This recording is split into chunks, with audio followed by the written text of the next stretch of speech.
Welcome to Transforming and Thriving with best friends Brooke, Stacie, and Neelia. Podcast dedicated to women sharing their inspirational stories.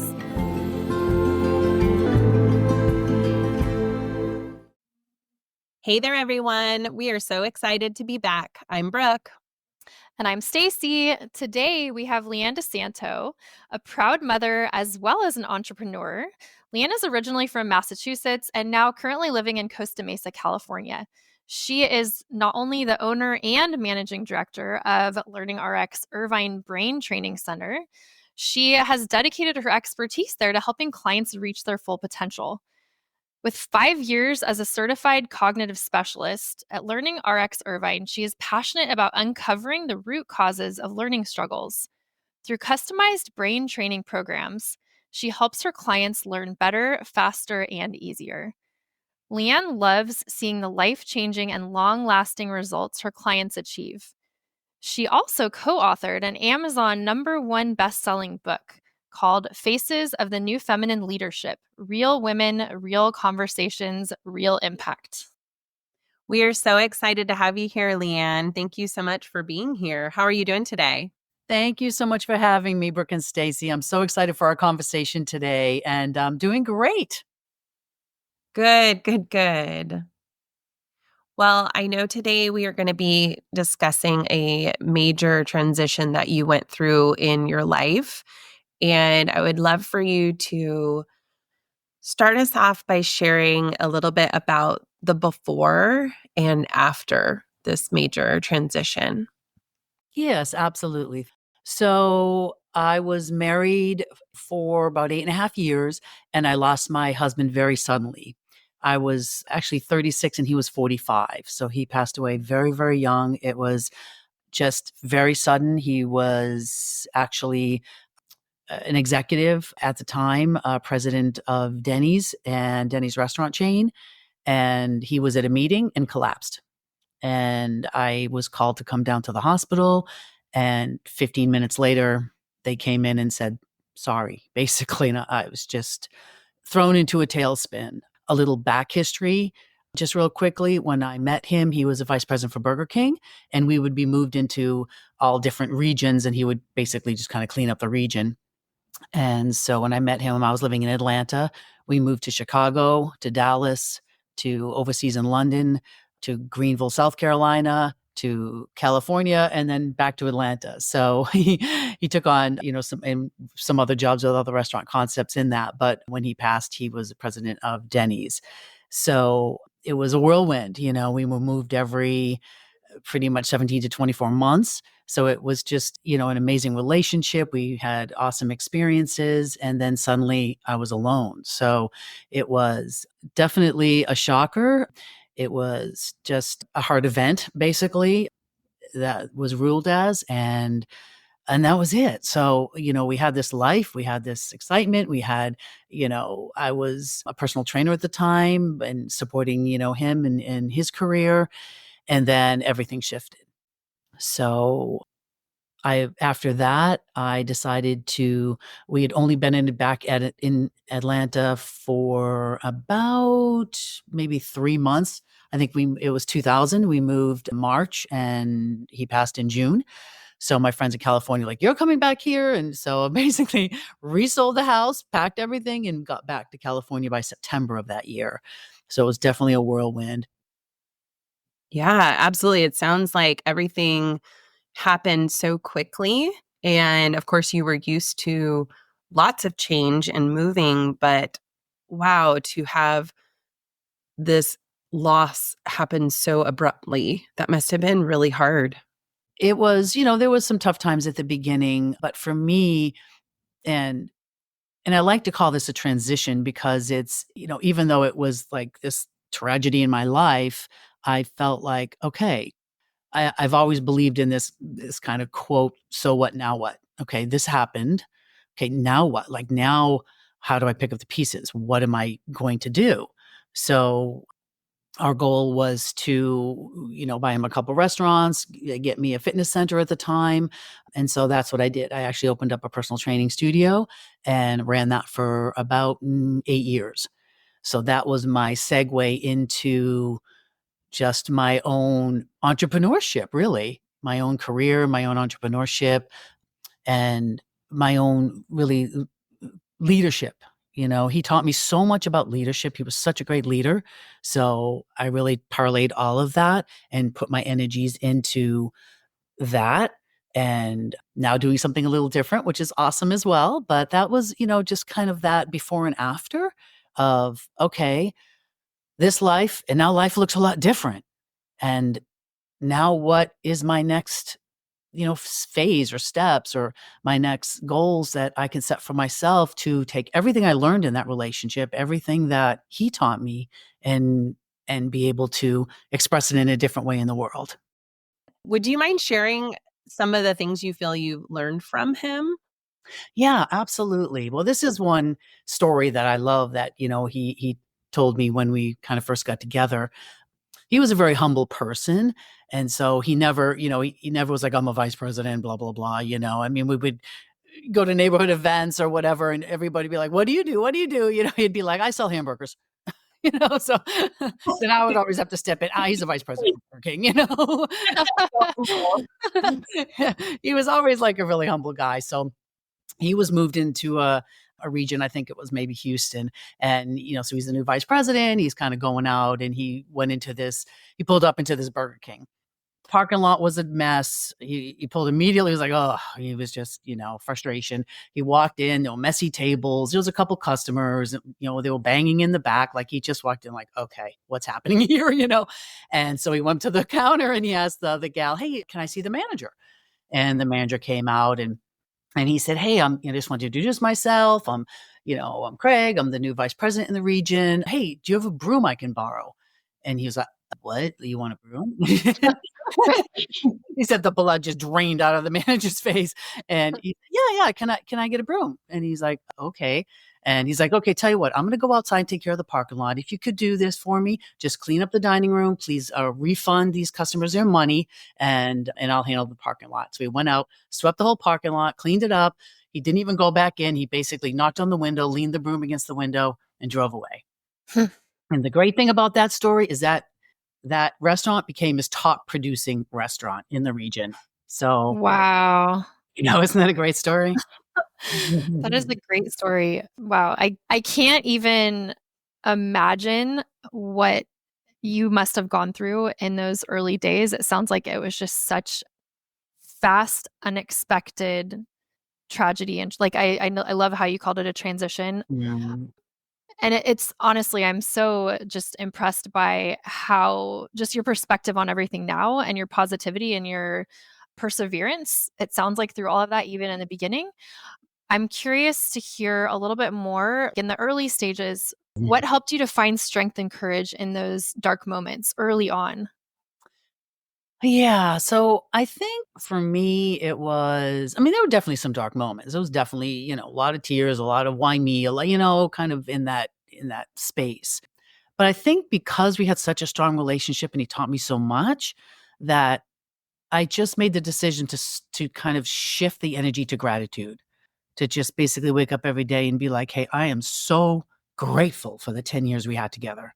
Like, you taught me so much, so and again, that took a little bit, it wasn't automatic, but when I changed my perspective around it, then I feel that just gave me the strength to keep going. Be like, wow, people do come in and out of your life sometimes, and things aren't always what we expect. And, surprises happen all the time, right?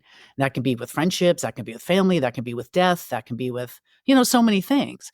But just for me, shifting that mindset to gratitude, to being grateful for the time we had, to thank God that we shared that time, for me was just a game changer, to be able to then pick myself up and be like, okay, what do you want me to do? You wouldn't want me to lay on the floor and give up. He would want me to follow the dreams that we had set for ourselves, which was our own businesses.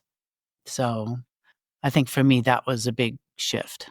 I love that you're being open and honest and sharing how there were tears and it was, Mhm. obviously something that you struggled with and there were dark Yeah, moments, but absolutely. just that reminder to shift the attitude to one of just being grateful for those moments and those memories and years that you did share. And I love the idea of just like honoring his legacy when you were saying you just wanted to really like, what would he want you to do? I just think that's beautiful.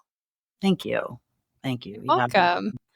That still propels me now all these years later, it Mm. still propels me that I can share that story and share, the awesome things I learned from him and implement it in my business now, implement it in the journey that I've had since then.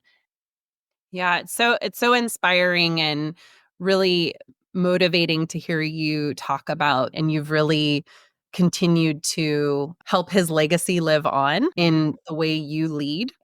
Are there any specific, I guess, practices or rituals or, things that you do to help you stay inspired? Yeah, definitely for me, movement, some type of movement. Mm. I came from more of a kind of weightlifting type of background, and that was what I really liked. But just, walking, being in nature, still working out the gym type workouts as well. But just when we move our body, it's like Tony Robbins always says, right? Change your physiology, you change your psychology, right? So Mhm. it's just so important to be able to not just again crash on the floor, right? Because that's just going to just give you more of that, right? Where if you can get up and move, for me to listening to songs that we love to listen to together. Sometimes when someone passes away, it's like people are afraid to talk about it, right? They're afraid to bring up, oh, that was so funny when he did this or that, because they don't want to hurt your feelings or they don't want to make you sad or, but I think it's important to have those conversations. If you lose somebody or someone that loses somebody, not to just stop talking about them. Talk about them. Bring, even if it brings up some tears and emotion, that's okay too. But it's like being able to create that safe space and create that container to have those conversations and just be like, hey, remember when he did this? That was so funny. Or, this is I learned this, and so on. So I think that is important. Yeah, absolutely. Yeah, it's like just remembering him and honoring his memory and keeping him alive in some way by continuing to have those conversations and reminisce and, embody who he was and what you're doing.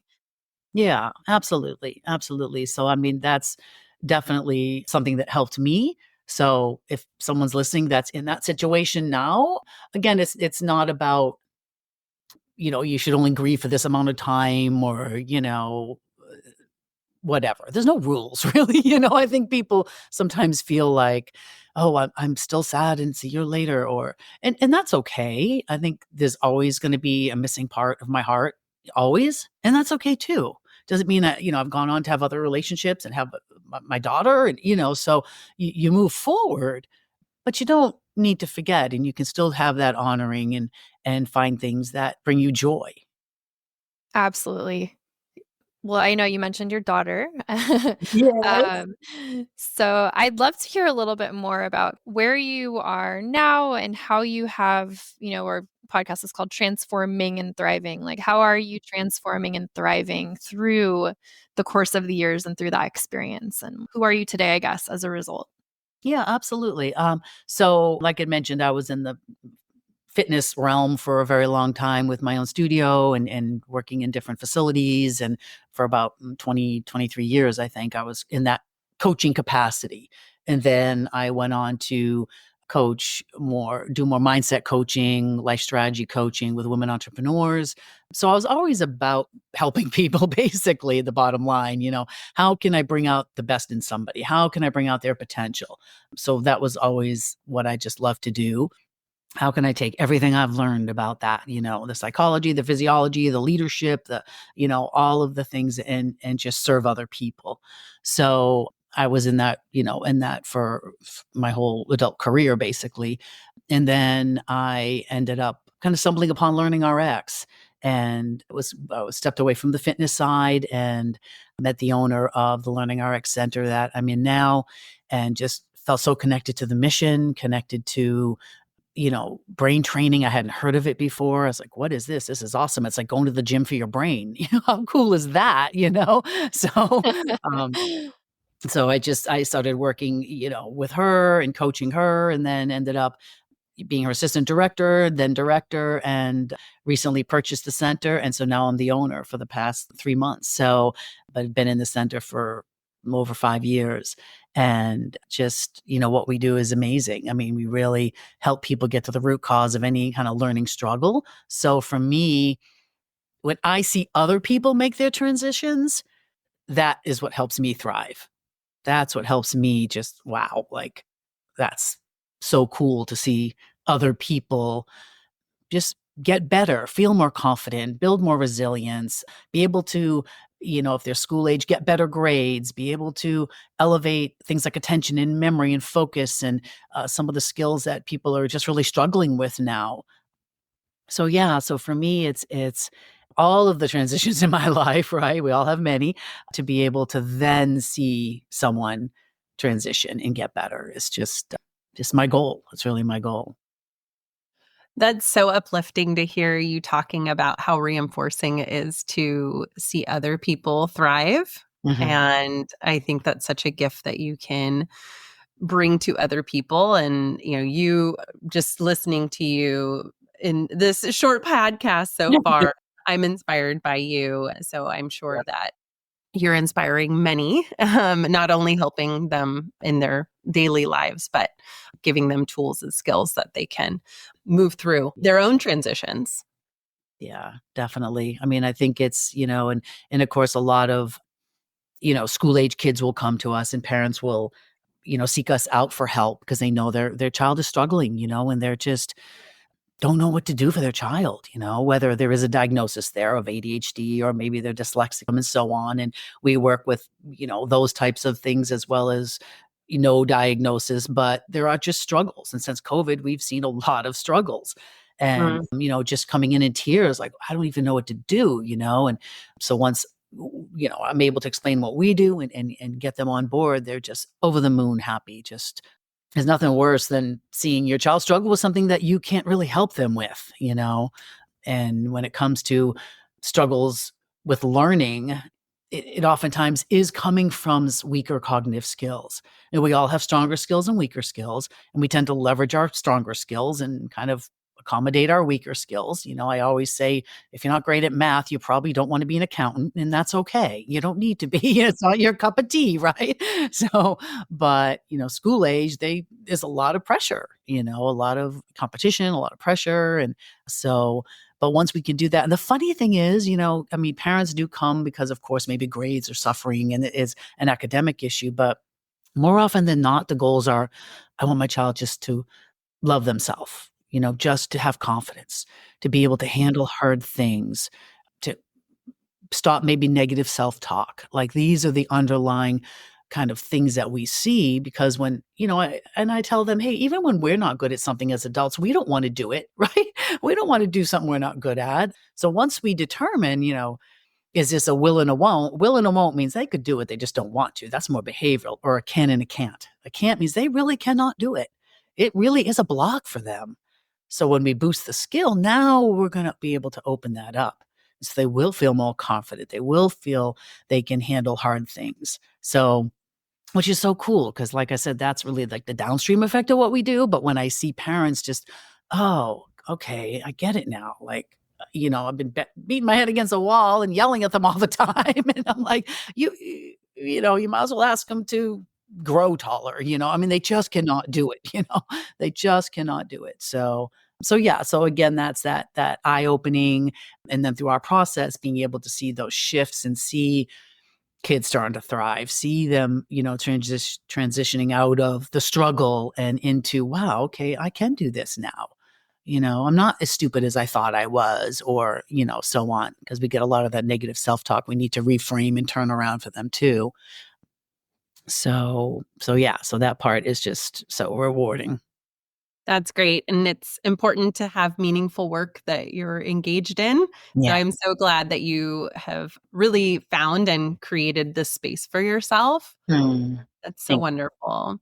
I wanted to see if you wouldn't mind sharing any words of encouragement or advice for people who might be feeling stuck in their grieving process. Grief is a cycle. It's a process. It's not linear. And just would love to get your words of wisdom for somebody that might be feeling a little stuck. Yeah. I guess I would say first, your own self care is going to be important during that time. And typically, it's the last thing you care about when you're in that state, right?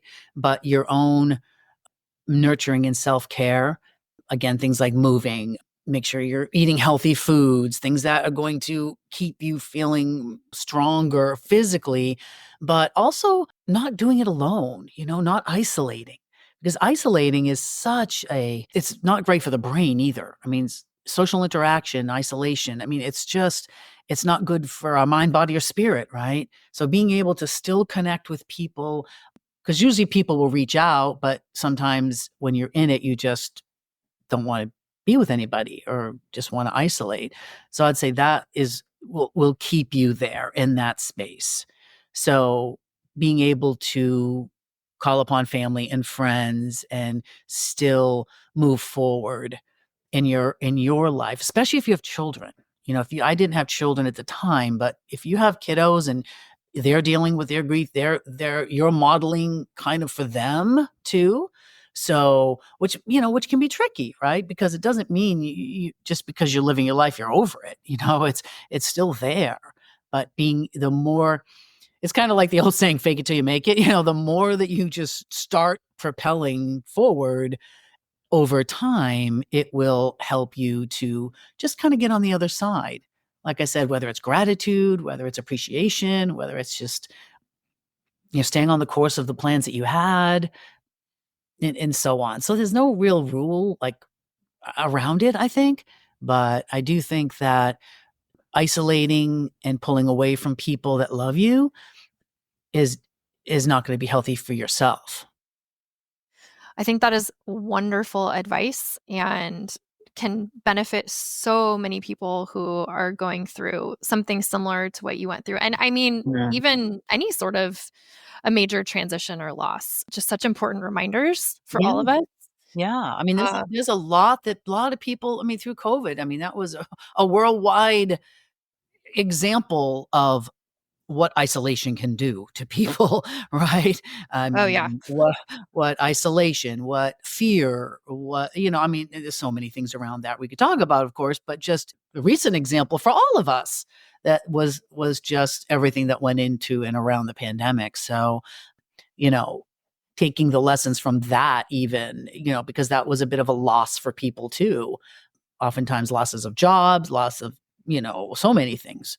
So sometimes a lot of things can almost feel like a death, right? If it even just relationship or, so many things and like you mentioned, like transitions in general can feel like that.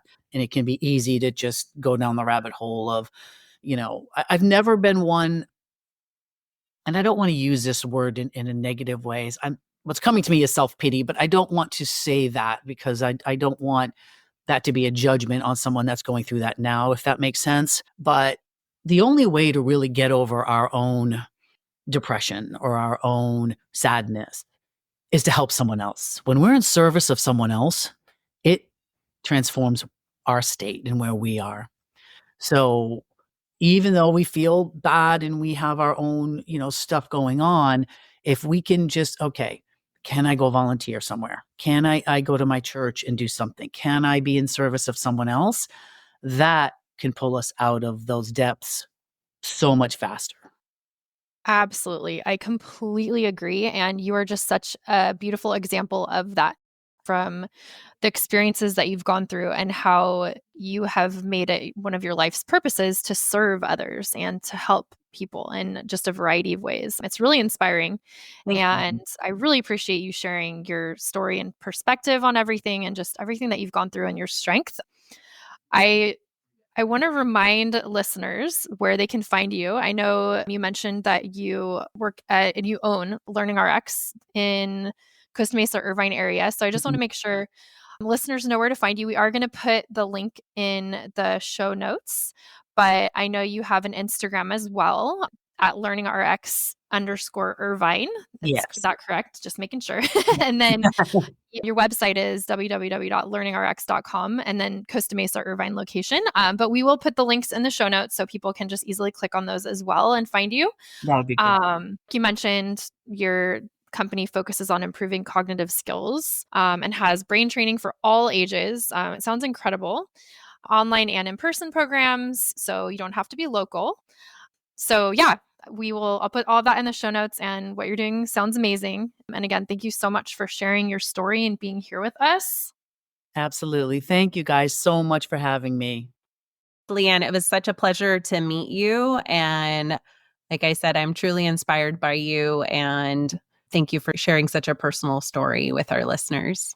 Thank you so much. To all of our listeners, thank you for joining us on this episode of Transforming and Thriving. We'll be back every other Monday with more inspiring stories. Please follow us on your favorite podcast app and follow us on Instagram so you can be a part of this community and stay up to date with each episode. Feel free to leave a review so that we can get your valuable feedback and other people can find these powerful stories. We're all in this crazy life together, so let's move through it together. See you there.